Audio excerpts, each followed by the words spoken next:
Steve Jordan on BBC Radio Derby. 7 minutes past 7 o'clock. Good morning, hope you're well. A man from Burton died on Mount Everest last weekend. 44-year-old Robin Fisher reached the summit in the early hours of Saturday morning, but collapsed on his way back down. 11 people have died on Everest this season.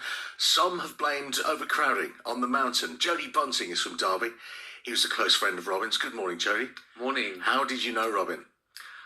We worked together at BT 20 years ago, and I just became friends with him, and we both split up with our partners and we moved in together. So I was his flatmate for a couple of years, and that's how I know him. So when did you hear the news about him? It was on Saturday afternoon. I was walking in the park. It happened Saturday morning, and his partner messaged me in the afternoon about 2 o'clock. What were your initial thoughts?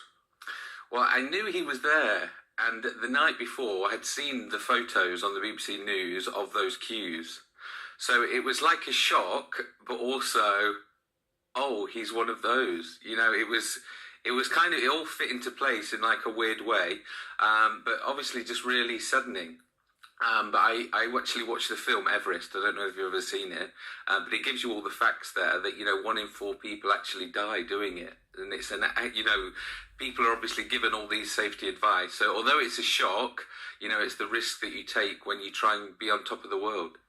I would imagine that because it's something so big and it takes over your life, I suppose, it was often the main topic of conversation between the two of you. Yes, absolutely. If you see on his Facebook page, he was all every step of the way, because obviously there's lots of different camps on the way up, and he was always posting any photos.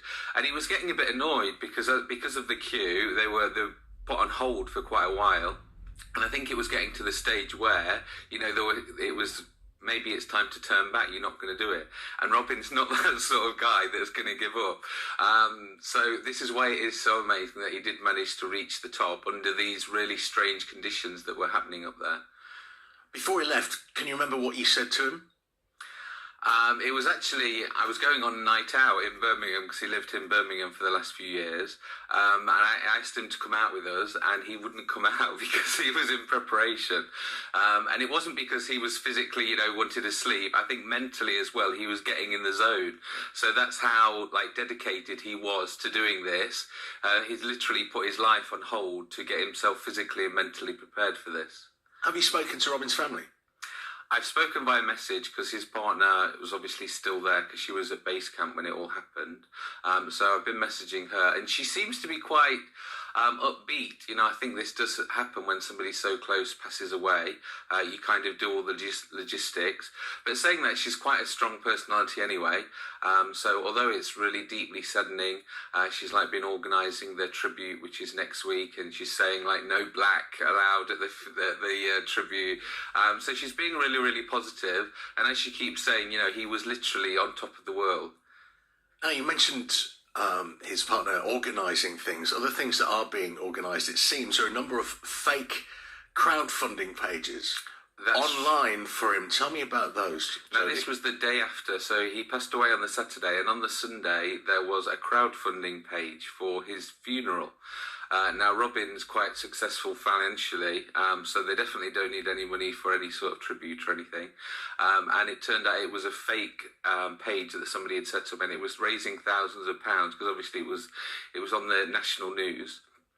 And so his partner did get that one closed down, but there are some others going around as well. So please do not donate any online tributes for him.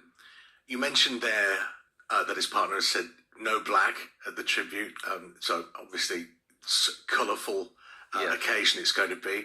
How do you think Robin will be remembered, Jody?